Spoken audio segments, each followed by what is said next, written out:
দেশের স্বার্থে, জনগণের স্বার্থে এবং আইনের শাসনের স্বার্থে আমরা বিশ্বাস করি যে এই গণভোটকে আমাদের সকলকে প্রত্যাখ্যান করা উচিত, না ভোট দেওয়া উচিত এবং এই গণভোট অধিষ্ঠিত না হোক সেটাই আমরা চাই, আমরা দাবি করি।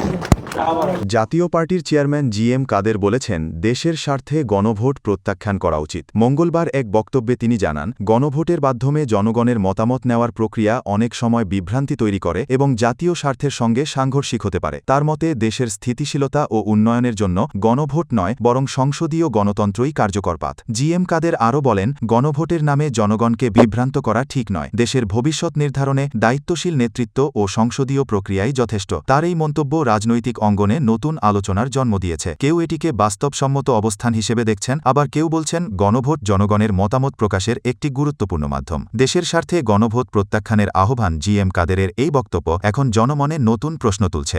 Desk report, JTV news.